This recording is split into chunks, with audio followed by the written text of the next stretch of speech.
우리 함께 읽어보도록 하겠습니다. 에베소서 2장 11절로 22절, 그는 우리의 화평이신지라 하는 제목으로 말씀을 나눌 텐데요. 함께 읽습니다. 그러므로 시작. 그러므로 생각하라. 너희는 그때에 육체로는 이방인이요 손으로 육체에 행한 할례를 받은 무리라 칭하는 자들로부터 할례를 받지 않은 무리라 칭함을 받는 자들이라. 그때에 너희는 그리스도 밖에 있었고 이스라엘 나라 밖의 사람이라.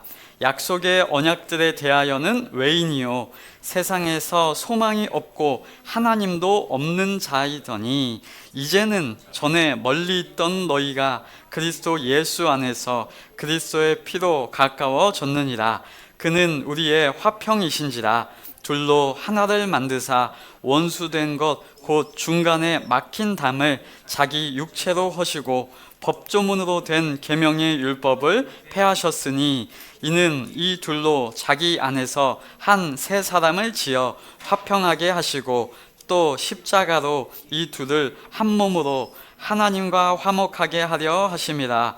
원수된 것을 십자가로 소멸하시고 또 오셔서 먼데 있는 너희에게 평안을 전하시고 가까운 데 있는 자들에게 평안을 전하셨으니 이는 그로 말미암아 우리 둘이 한 성령 안에서 아버지께 나아감을 얻게 하려 하심이라. 그러므로 이제부터 너희는 외인도 아니요 나그네도 아니요 오직 성도들과 동일한 시민이요 하나님의 권속이라. 너희는 사도들과 선지자들의 터 위에 세우심을 입은 자라. 그리스도 예수께서 친히 모퉁이 돌이 되셨느니라. 그의 안에서 건물마다 서로 연결하여 주 안에서 성전이 되어가고 너희도 성령 안에서 하나님이 거하실 처소가 되기 위하여 그리스도 안에서 함께 지어져 가느니라. 아멘. 오늘 함께 불렀던 찬송가 제목 아십니까? 주보에 보시면 우리들의 싸울 것은 인데요. 이전에 제가 이 찬송을 자주 불렀던 곳을 생각해 보면 기도원이라든지 아니면 부흥에 참석하면 아주 1번 곡으로 힘차게 불렀던 찬송이죠. 오늘처럼 이렇게 부르지 않았고요. 아주 강한 목소리로 아주 빠른 박자로 16비트까지 쪼개가지고 아주 빠르게 드럼 소리도 아주 크게 당당당 치면서 불렀던 찬송입니다. 박수도 그냥 치라고 안 하고요. 손이 터져라 하늘에 울릴 때까지 치라고 강사 목사님께서 말씀해 주시면서 그렇게 불렀던 찬양입니다. 그때 불렀던 그 성도들의 모습, 우리의 모습을 살펴보면 찬송을 한다라기보다 좀 군가를 함께 다 같이 부른다 라고 하면 더 적합했겠다라고 하는 생각이 들었습니다. 가사도요 아주 전투적이어서요. 한 마음으로 힘써 나가세, 한 마음으로 힘써 싸우세 라고 외치는 것이었습니다. 한 마음 이러니까 이제 새 찬송가는 한 마음이라고 했잖아요. 그런데 그 전에는 우리가 가사가 일심으로써 힘써 나가세, 일심으로 힘써 싸우세. 그래서 두 주먹 불끈 쥐고 일심 그냥 덤비면 다 그냥 한 방 칠 것처럼 혼내줄 기세로 부르는 그냥 그런 찬송이었습니다. 일심, 이게 한자잖아요. 일심, 한 마음이라는 뜻이죠. 또 이거 생각하면 뭉치면 살고 흩어지면 죽는 그런 기세, 그런 것이 참 강조되었던 그런 문화권 속에서 그런 찬송이 또 나오고 함께 불렀던 것 같습니다. 그런데 일심, 또 일심동체 이런 용어요.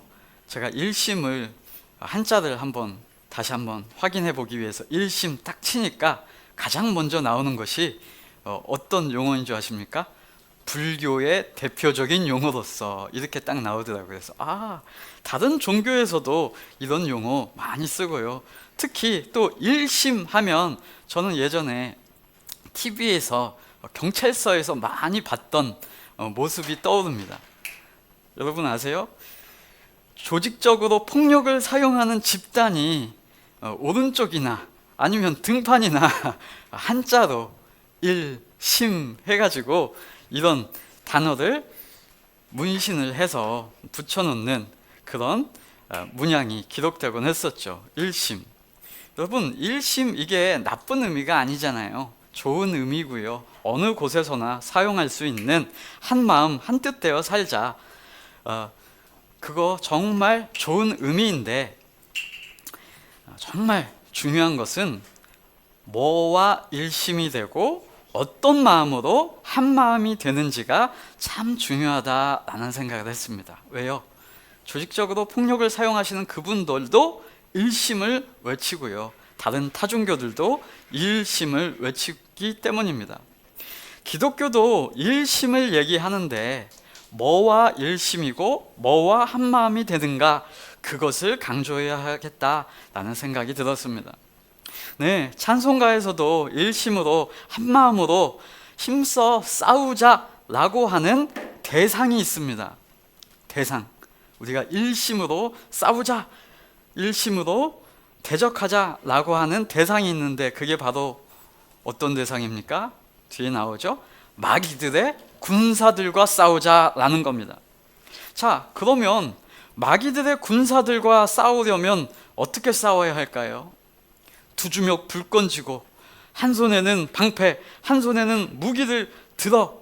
그런데 그 무기가 칼이고 창이고 철로 만든 병기일까요?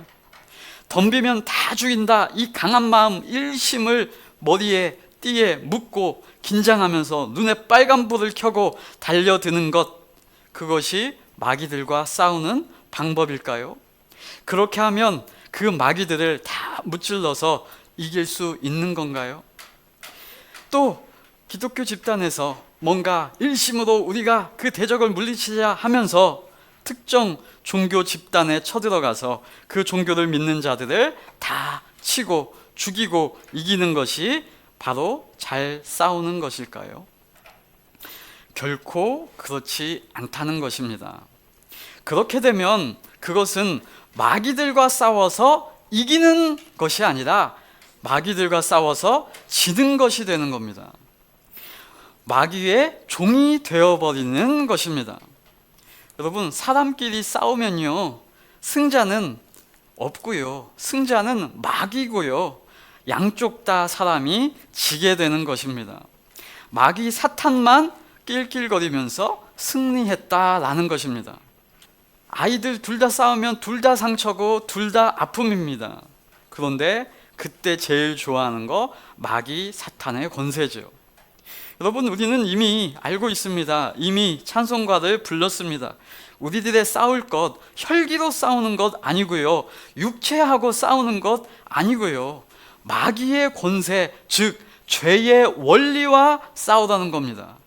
그것은 우리가 두 주먹 불 끈지고 긴장하고 막 나가는 모습이 아니라 오히려 하나님의 관용과 사랑의 모습, 기쁨의 모습으로 나아가야 할 줄로 믿습니다.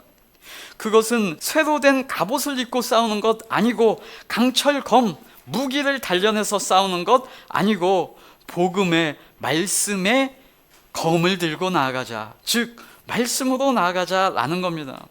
그러면 악한 마귀보다 더 강하신 예수 그리스도께서 이미 승리하셨기 때문에 대장 되신 그분이 앞서가시니 천국 백성 최후 승리 보장되었다는 것입니다.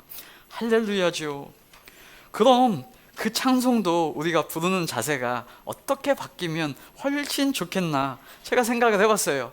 부흥회 때처럼 막 그렇게 부르는 것도 좋지만 막 혈기왕성하게 군가식으로 누구든지 나의 앞길, 그리스도인들의 앞길을 막는 자 다 쳐부술 기세, 그런 것으로 부를 것이 아니라 웃으면서 여유와 관용의 자세, 하나님의 복음의 자세, 우리들의 싸울 것은 혈기 아니에요 하면서 기쁨의 자세로 부르면 이 원곡자의 의도를 충분히 반영해서 부르는 것이 아닌가 생각을 해봤습니다.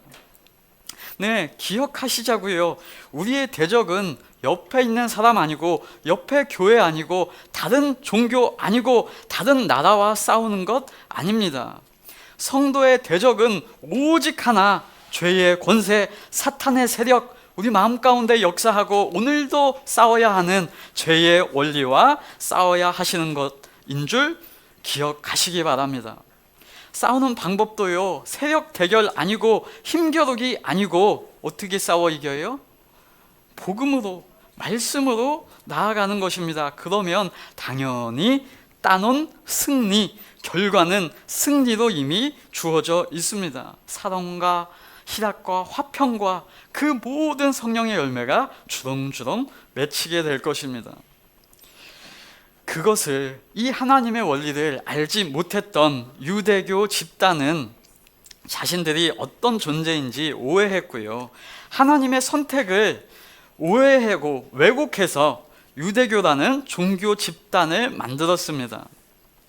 이 유대교가 구약에 있는 종교를 유대교라고 하는 거 아니라고 했고요, 구약의 여호와의 신앙이 변질되어서 유대인들만의 종교 공동체, 다른 이방인들은 들어올 수 없는 유대인들만의 종교 집단, 그것이 유대교라고 했죠. 그 유대인들만의 선민의식, 잘못된 선민의식으로 다른 이방인들은 물론이고요, 이방 지역에 있는 성도들도 인정하지 않고 받아들이지 않고 있는 상황입니다. 지금 그 상황 속에서 사도 바울이 에베소 지역에 편지를 쓰고 있는 거예요. 아니, 예수께서 그들도 구원하시고 모든 사람들을 성도로 삼으시기 위해서 구원하셨는데, 이미 믿고 있는 자들, 하나님을 알고 있는 자들, 심지어 재밌는 게 베드로 사도조차도 이방 교회를 받아들이지 않은 적이 있습니다. 그래서 이방 지역, 현재 터키 지역에 있는 에베소 성도들이 따돌림을 당했다라고 이야기가 나오는 것입니다. 뭘 근거로요? 우리는 할례 받은 백성이야, 너네는 할례 없는 자잖아, 우리는 육체도 이렇게 하나님의 표징이 있어, 그런데 너희는 그런 것도 없는 자들이잖아 하면서 인정하지 않고 따돌림을 당하고 있었다라는 사실을 오늘 본문을 통해서 알 수 있습니다. 여러분, 하나님 앞에 우리 인간은 모두가 동일한 존재입니다. 예전에 이런 말을 하면 어떤 분들은 반론으로 설명하시기를 이렇게 얘기를 하는 것을 제가 들었었어요. 자녀 낳아봐라, 이쁜 애가 있고 덜 이쁜 애가 있더라. 여러분 그러세요? 저는 아직 자녀가 한 명이라 잘 모르는데, 그런 얘기를 하시면서 논리가 그랬습니다. 하나님도 아버지시지 않냐, 하나님 아버지도 똑같다, 인간이 어찌 다 같은 인간이겠냐, 하나님의 잘하는 자, 충성된 자를 하나님이 좋아하시고 그런 자를 찾으신다 라는 논리로 그렇게 말씀하시는 분들이 있었어요. 그런데 그거는 기준이 잘못된 겁니다. 인간 아비의 마음이 하나님에게 투영돼서 나도 이러니까 하나님도 그럴 것이야 라고 그렇게 적용할 것이 아니라 하나님의 기준을 가지고 인간에게 적용해야 합니다. 반대로 적용해야 된다는 거예요. 하나님께서 택하신 것, 유대인들 뿐만 아니라 이방인들도 사랑하시고, 심지어 이 이방 먼 곳에 있는 한국 사람들, 이 한국 성도들도 사랑하시고, 잘하는 의로운 자들만 좋아하는 것이 아니라 이미 원수되었던 자들, 모든 인류를 사랑하시는 그 하나님, 잘하는 사람들만 사랑하시는 게 아니라 못하는 자들, 심지어 죄인, 귀신 들린 자들, 병자들, 나병 환자들까지도 사랑하시네.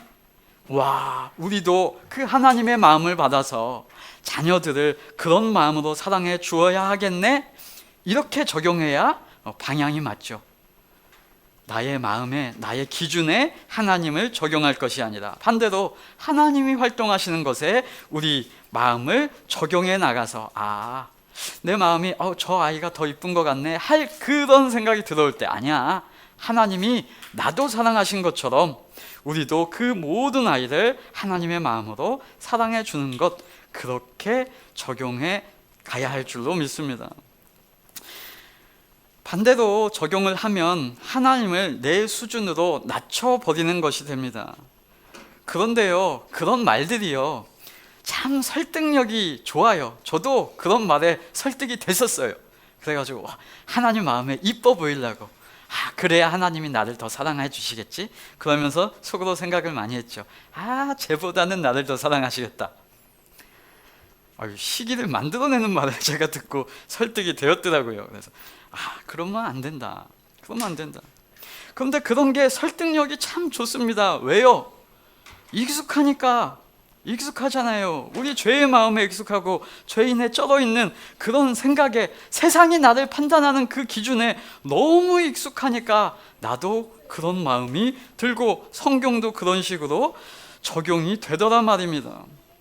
이 죄인 되어버린 우리의 인식과 수준에 너무 잘 맞더라. 그런데 그렇게 적용하면 안 되겠다라는 말을 드리는 겁니다. 그렇게 적용하면 똑같이 하나님의 말씀을 왜곡하고 변질한 유대인들처럼, 유대교처럼 하는 겁니다. 유대교인들이 어떻게 했어요? 할례자들이 일심으로 한마음 한뜻 되어서 똘똘 뭉쳤습니다. 누구도 들어올 수 없어요. 이 유대교 집단, 이 민족 공동체, 이 민족주의로, 선민의식으로 똘똘 뭉쳤습니다. 우리는 하나님의 택함 받은 민족이야. 몸에 같은 할례라는 표식이 있고 저들은 없잖아요. 이 유대인들은 그러니까 하나님이 자신들만 택했다라는 겁니다. 하나님이 그들을 택하심은 맞는데 택하신 이유가 너희들만 복받아 이게 아니잖아요. 아브라함을 택하신 이유도 너만 복받아가 아니라 너를 통해서 열방이 하나님을 알게 하고 너를 통해서 하나님이 모든 백성 가운데 나타나시기를 원하는 선택인데, 반대로 그들은 나 택했네, 나만 이쁘네, 나만 잘했구나 라고 왜곡을 한 것이지요. 그렇지 않습니다. 하나님은 유일하신 하나님입니다. 그 반증이 뭐냐면 하나님은 유일하시기 때문에 모든 백성, 모든 인류를 책임지셔야 하는 분이세요. 하나님의 마음은 모든 사람이 다 하나님으로 인하여 평안하기를 원해요. 모든 사람이 다 성도 되기를 원하는 마음이 하나님의 마음입니다. 왜요? 하나님 말고 다른 신이 없기 때문이에요. 유대인들만의 하나님이라면 한국 사람들, 우리를 위한 신도 있어야 됩니다. 그래야 되지요. 그러나 하나님은 전 인류의 하나님, 우리 모든 인간의 하나님이시기 때문에 유대인들뿐만 아니라 이방인을 포함한 모든 사람에게 은혜를 내려주시는 것입니다. 그런데 유대인들은 생각이 달랐습니다. 이 유대인들이 왜 유대교를 만들어냈냐, 역사학자들, 신학자들을 이야기를 들어보면 이스라엘이 패망을 겪었잖아요. 마치 우리나라와 비슷하게 이스라엘 나라가 망했습니다. 망하니까 그 시기에 포로로 잡혀가고 이런 시기에 이제 그들을 결속시킬 뭔가 종교적인, 뭔가 강한 본딩, 그런 것이 좀 필요한 거죠. 그러니까 자신들의 민족주의가 강해지고 그 결속력을 세지게 할 종교, 어떤 그런 것이 필요했습니다. 자기네들의 역사를 보니까 어떤 신, 하나님, 여호와 하나님이라는 그 하나님이 자신들에게 계속 말씀하시고 선지자를 보냈어. 그리고 율법 책이 있고 기록이 있어. 그걸 가지고 이제 유대교라는 것을 만들어내는데, 하나님의 율법을 자기들 식으로, 민족적으로, 또 율법 법조문식으로 해석하여서 유대교 배타주의, 하나님의 은혜를 최악의 배타주의로 자신들이 독차지하려고 만들어낸 종교, 하나님의 토라를 왜곡해서 자신들만의 하나님으로 만들어 버린 교리를 만들었습니다. 그게 뭐라고요? 유대교입니다. 그러니까 예수님이 오셨는데 예수님이 율법을 해석하고 설명하시는 방식과 유대인들이 하나님의 율법, 똑같은 그 법조문을 읽어내는 방식이 서로 달랐던 거예요. 유대인들은 배타주의로 읽었고 예수님은 하나님의 사랑, 원래 의도로 해석을 하시니까 그게 맞지 않았던 겁니다. 그래서 이 예수님이 오시기 전 이 포로기, 또 이 선지서가 나타나던 그 시기에 이 유대교가 나타났는데 하나님의 은혜를 최악으로 독차지하는 것이 되어서 필연적으로 하나님이 오시지 않으면 안 될 수준이 되어버린 거지요.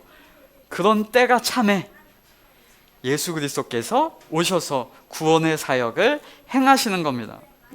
그래서 어떻게 하신대요? 하나님과 화평을 이루게 하신다라는 겁니다. 이 당시 사람들의 인식이 어땠냐면요, 유대인들은 사람을 어떻게 나눴냐면 유대인들과 이방인, 유대인인 사람과 유대인 아닌 사람으로 분리했고요. 헬라인들은 어떻게 분류했냐면 헬레니즘 문화권에 있는 문명인 헬라인과 비문명인 야만인으로 나눴고요. 로마인들은 로마 시민권을 가진 자와 로마 시민권이 없는 자, 하층민, 노동자 계급, 노예 계급으로 나눴고요. 이게 예전에만 그러냐? 아니요. 요즘에도 현대에도 돈 있는 사람은 돈 있는 자와 없는 자, 또 배웠다고 하는 사람은 배운 자와 못 배운 자, 권력이 있는 사람은 권력자와 비권력자로 나눕니다. 또 교회들에서는 안 그랬으면 좋겠는데 교회들에서도 때때로 실수하는 것이 성도라고 다 같은 성도가 아니야. A급 성도가 있고 B급이 있고 C급이 있어. 이런 얘기를 하는 경우가 있습니다. 죄인된 인간이 이러한 배타주의가 가득한 실정입니다. 그런 상황이니까 어떻게 하나님이 행하셔야 하겠습니까? 예수 그리스도께서 오셔서 그리스도 안에서 그리스도의 피로 구원을 행하신다라는 겁니다.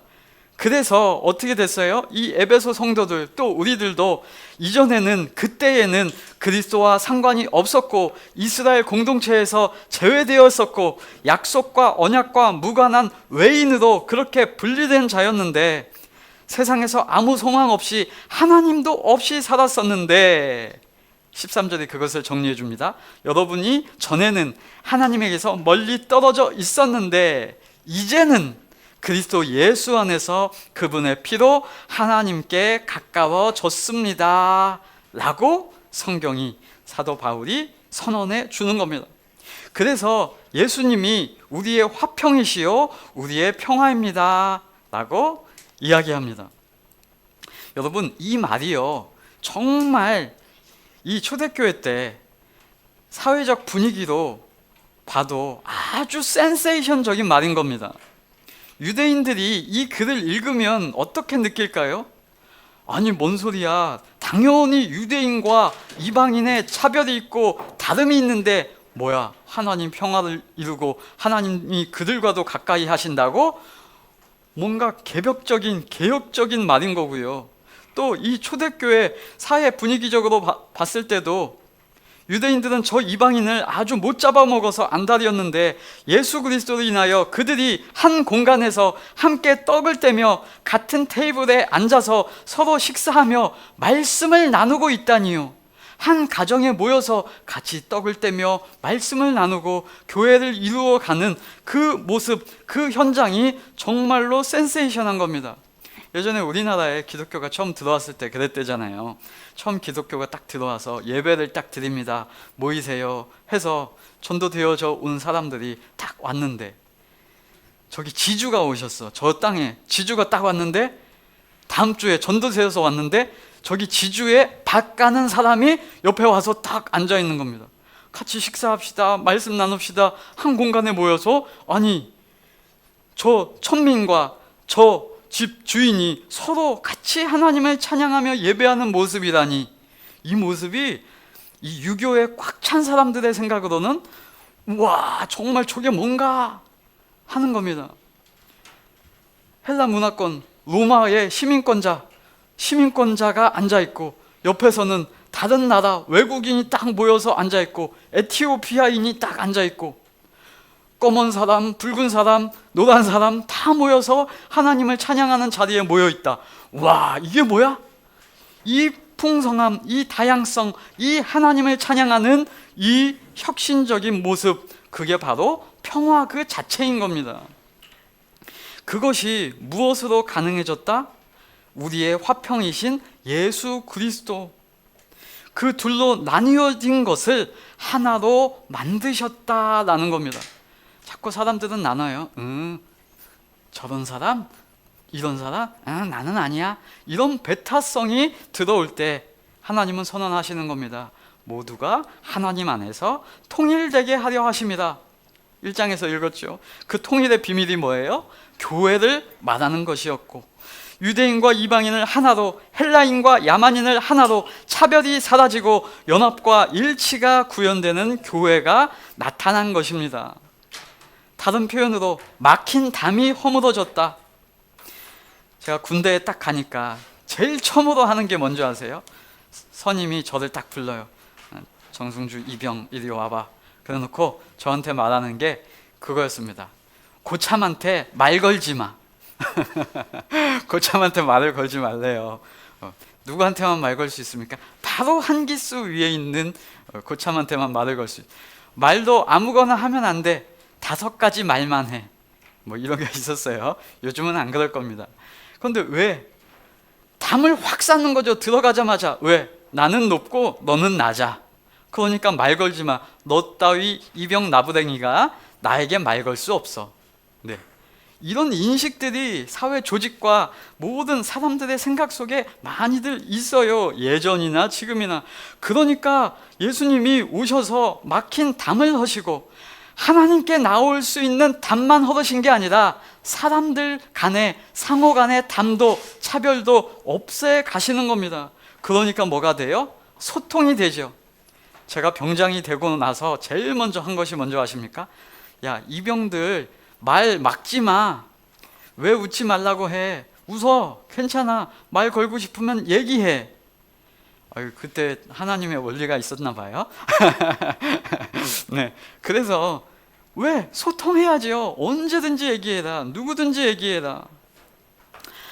예수님이 그렇게 하시는 거지요. 15절 법조문으로 된 계명의 율법을 폐하셨으니 라고 말합니다.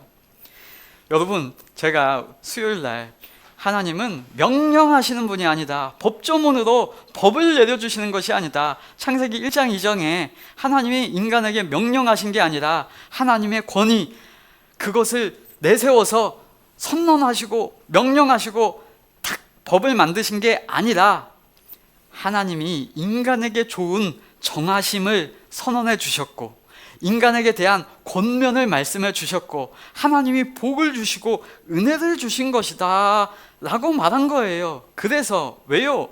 예수님이 법조문으로 된 율법을 주신 게 아니기 때문입니다. 그걸 오히려 폐하셨기 때문입니다. 자, 그러면 딱 우리가 성경을 읽어가는 자로서 생각이 돼야 됩니다. 여기서 15절 보니까 법조문으로 된 계명의 율법을 폐하셨으니 예수님이 율법을 폐하셨네? 여러분, 그 말일까요? 그 말이 아닙니다. 자, 성경의 아이러니라고 해서 제가 주보에 한번 적어드렸는데 말씀하고 같이 보시면 이해가 빠를 겁니다. 자, 예수님이 마태복음에서 5장 17절에 이렇게 말씀하셨죠. 내가 율법이나 선지자를 폐하러 온 줄로 생각하지 말라. 폐하러 온 것이 아니에요. 완전하게 하려 함이라 라고요. 자, 뭐야? 오늘은 15절에는 법조문으로 된 계명의 율법을 폐하셨다고 사도 바울은 예수님의 사역을 설명했는데 15절에 보면 폐하러 온 게 아니라 그렇게 생각하지 말아라. 폐하러 온 것이 아니라 완전하게 하려 한다 라고 말합니다. 15절을 잘 보면 예수님이 하나님이 주신 율법을 폐기하시는 것이 아니라 뭘 폐기하셨다고 말하는지를 잘 살펴보셔야 돼요. 법조문으로 된 계명의 율법을 폐하셨으니입니다. 자, 여기서 나오는 율법이라고 하는 것은 구약에 나오는 하나님이 모세를 통하여 주신 그 율법이 아닙니다. 그게 아니라 그 율법, 그 하나님의 율법을 유대교 사람들이, 유대교가 자기들 식으로 잘못 해석하여서 613가지라고 하는 법조문을 만들었어요. 유대교의 교리 법전을 만들었어요. 그것을 법조화에서 계명화에서 나타난 율법 조문, 법조문, 그것을 폐기하시는 겁니다. 그러니까 예수님이 말한 내가 율법을 폐하러 온 것이 아니라 완성하러 온 것이야. 이때 율법은 하나님의 말씀을 너희들이 왜곡했는데 그 왜곡되게 하는 거, 그거 아니라 이 율법을 뭐라고요? 완전하게 하려 함이야. 이 얘기를 하시는 거고, 지금 오늘 15절에 나오는 것은 이 유대교인들이 만들어낸, 그래가지고 배타성을 나타내고 이 에베소 교인들조차 따돌리는 그런 율법 조문화된 명령문, 법조문, 이런 것을 폐하러 오셨다 라고 하는 겁니다. 하나님의 율법을 배타적으로 법조문화하는 것이 잘못된 것이니까 그것이 죄인이 사람들끼리 계급화하고 서열화하고 들어오지 못하게 따돌리고 하나 되지 못하니까 그것을 폐하하셨다라는 겁니다. 그러니까 하나님 안에서 죄인이 의인되어서 하나 되며 화평케 되는 것이죠. 그러면 당연히 사람들끼리 뿐만 아니라 하나님과 화목되게 하는 것입니다. 그러면 누구도 자랑할 수 없고, 아까 얘기했었죠? 천민이든지 그 로마의 지주든지 시민권자든지 에티오피아 사람이든지 관계없이 하나님의 은혜로 저 여기 왔어요. 하나님의 은혜로 우리 구원하셨어요. 하나님만 얘기되니 누구도 자랑할 수 없고 하나 되게 하심이 당연히 나타나게 되는 겁니다. 이것이 유대인들에게만 일하고 또 유대인 출신인 베드로조차도 그러고 있으니까 하나님께서 아니다, 그들 또한 한 몸이고 하나 되게 통일되게 하시는 것이다 라고 말씀하시는 거죠. 무엇이 그것을 확증합니까? 예수 그리스도를 머리로 두는 교회가 그것을 가능케 됨을 확증해 주시고 증거로, 증인으로 우리를 나타내신 것입니다. 우리 한국 사람뿐만 아니라 필리핀 사람도, 미국 사람도, 일본 사람도, 전 세계 모든 사람도, 먼데 있는 저 아프리카 사람도 평안을 전하게 하시고 그 복음을 그들에게도 선포하시는 겁니다. 그래서 바울 사도는 에베소로 갔고 그리스 지역으로 갔고 유럽으로 갔고 이 시대 많은 선교사들도 복음을 맛보고 그 선교지로 타국으로 나아가는 거잖아요. 여러분, 제가 여행을 다니다 보니까 이런 배타적인 마음이 들더라니까요. 자연스럽게 들어요. 아이고 저러니까 못 살지, 아이고 저렇게 게으르니까 못 살지, 이런 생각이 스물스물 들어요. 그때 우리는 그들에게 다시 복음으로 가면 하나 되고 그들도 하나님의 은혜를 받아야 될 존재로 나타나게 하는 것, 이게 복음의 역할, 하나님의 선교사들의 사역인 것으로 저는 생각이 됩니다. 그 결과 한국 사람이다, 다른 사람이다, 모든 나라 사람이 다 한 성령 안에서 하나님 아버지께 나아가게 되는 것입니다. 일심, 한마음, 한뜻, 이것이 공동체 집단주의로서 강조될 것이 아니라 이렇게 되면 배타주의, 자기 집단주의, 자민족, 우월주의로 되는 것이고요. 그 일심이, 그 한 마음이 어떤 한 마음? 하나님의 한 마음, 하나님의 뜻, 하나님의 의지, 그걸로 우리가 캐치프레이즈를 삼으면 모두에게 화평과 화목, 배타주의가 사라지게 되는 것입니다. 그래서 우리는 한 마음으로 힘써 나가세 할 때 우리 똘똘 뭉치자, 이 의미가 아니라 하나님의 마음으로 힘써 나가세, 하나님의 그 한 의지로 힘써 싸우세 라고 찬송하시면 될 것 같습니다. 자, 또 이쯤에서 마태복음을 읽고 계신 분들은 질문이 또 하나 떠오르실 겁니다. 어라? 예수님 얘기하고 다르네. 제가 자꾸 화평, 하나됨, 화목을 얘기했잖아요. 성경에 그렇게 나오니까. 그런데 마태복음을 읽고 계신 분들, 특히 마태복음 10장 43절에 예수님이 이렇게 말씀하세요. 내가 세상에 화평을 주러 온 줄로 생각하지 말라. 화평이 아니요 검을 주러 왔노라 라고요. 또 아이러니가 발견됐죠. 뭐야? 에베소서 2장 15절에는 새 사람을 지어 화평케 하시고 라고 했는데, 마태복음 10장 43절은 내가 화평을 주러 온 줄로 생각하지 말라. 화평이 아니요 검을 주러 왔다. 화평 주러 온 거 아니셨어? 라고 또 생각이 들 수 있습니다. 여러분, 왜 이렇게 대치되는 구절 같은 것들이 생기냐면요, 말을 이야기하시는 분의 상황이 다르고 듣고 있는 대상이 달라서 그래요. 그러니까 이거 가지고 와서 얘하고 탁 맞춰서 성경엔 짝이 있다 이러면 큰일 나고요. 얘하고 맞춰가지고 얘는 이렇게 얘기하고 얘는 이렇게 얘기하니까 성경이 틀리다, 잘못됐다 라고 하면 국어를 더 배워야 해요. 그렇게 적용하는 게 아니다. 상황이 있다고 했죠. 그래서 말하는 사람과 듣는 자들이 달라요. 지금 사도 바울은 예수님이 오신 궁극적인 그 모습, 일어나신 결과적인 모습을 설명하는 것이고, 제가 쉽게 이렇게 예를 들면 쉽게 될 것 같습니다. 우리 학생 성도님이 계시니까 잘 이해가 되실 거예요. 자, 예를 들어 보면 이런 겁니다. 어느 날 학교에 학생들이 이렇게 한 반에 가득 있었다고 해봐요. 시험 기간이 딱 되었습니다.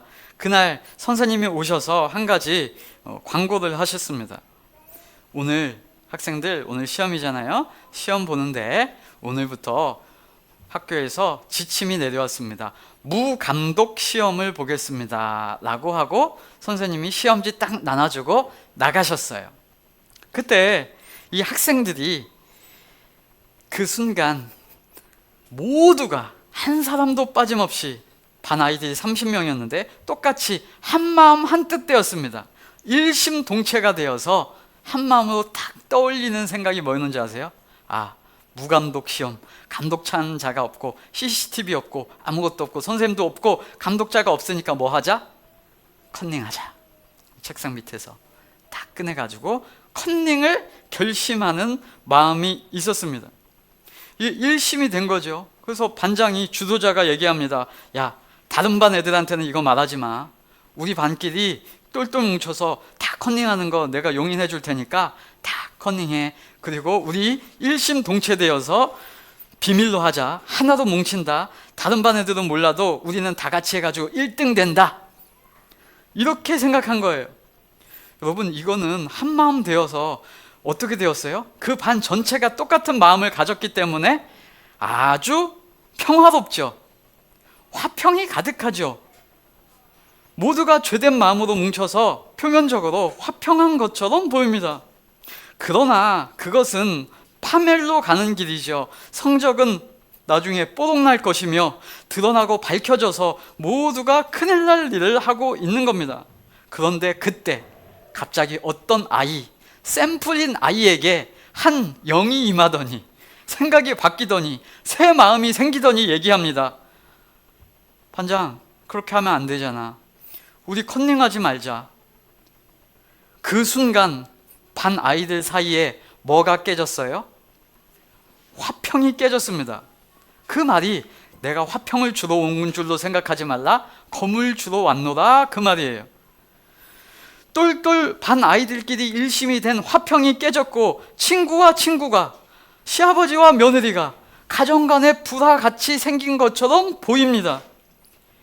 그게 그 얘기를 설명하시는 거예요. 죄로 똘똘 뭉쳐진, 죄가 관영한 세상에 예수님께서 오셨어요. 다른 생각, 하나님의 마음, 하나님의 원리를 가진 하나님의 본체가 오셨어요. 모두가 죄인인데, 모두가 죄된 생각으로 똘똘 뭉쳐 있었는데, 예수님이 오신 것이 죄로 인하여 생긴 평화가 깨어진 겁니다. 죄의 연합이 무너진 거예요. 바벨탑이요, 얼마나 평안하게 기쁘게 일이 일사천리 되면서 척척 올라갔어요. 근데 하나님이 오셔서 그들의 언어를 흩어버렸어. 그러니까 뭐가 깨졌어요? 죄의 연합이 깨졌죠. 죄의 연합이 검으로 무찔러진 겁니다. 이게 마태복음에 예수님이 화평이 아니요 검을 주러 왔노라, 이 설명이고요. 그런데 그 결과적으로 어떻게 될까요? 예수님이 그들의 마음을 새롭게 하시고, 그것이 안 좋음을 알려주시고, 복음을 나타내시고, 야, 그러니까 우리 이렇게 시험 볼 것이 아니라 앞으로 잘 시험을 공부하자. 열심히 해서 우리 시험 성적이 아니라 실력이 활성화되게 하자. 그것이 더 우리에게 좋은 거야 하고 복음을 용기를 새로운 마음을 계속 성령으로 계속 충만케 하셔서 그 좋은 마음으로 하나님의 마음으로 한 마음 한 뜻 되었습니다. 그럼 그게 뭐예요? 하나님이 화평케 하셨다. 다시 그 화평. 네, 이해되시죠? 공부 못하던 아이나 잘하던 아이나 다 각자 그 자리에서 책을 펴고 공부를 하게 된 그 반의 모습, 이것이 결과적으로 나타나게 하셔서 성도로 이루시는 화평, 하나님의 마음으로 하나 되게 하심이라는 겁니다. 여러분, 우리 모두도 이와 같습니다. 이전에는 외인이었고 나그네였는데 하나님의 은혜로 성도들과 동일한 시민으로 하나님의 가족으로 변화시켜 주셨습니다. 하나님의 권면을 포함하여 많은 하나님의 일꾼들로 세우심을 받은 자가 되게 하셨고, 예수님의 든든한 기초석 위에 모퉁이돌 안에서 세워져 가는 것이고 성숙되어져 가는 것입니다.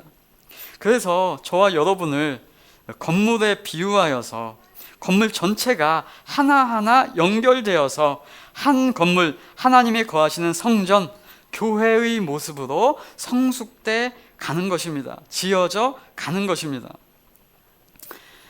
정리하겠습니다. 여러분, 죄는 사람을 분열하게 합니다. 갈라내고요, 디아블로스, 나누는 것입니다.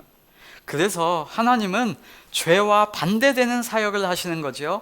하나 되게 하시고 연합되게 하시고 간격을 없애시고 하늘 신이라고 하는 자와 조물주가 하나 되게 하신대요. 그러면 그 사역은 인간끼리 하나 되는 것은 일도 아는 것이죠. 모두 다 이 하나님을 친구다, 내가 너와 친구다, 내가 너와 하나 되고 싶다, 내가 너를 사랑한다 하시는데 그 사랑으로 우리 하나 되는 것 일도 아닙니다.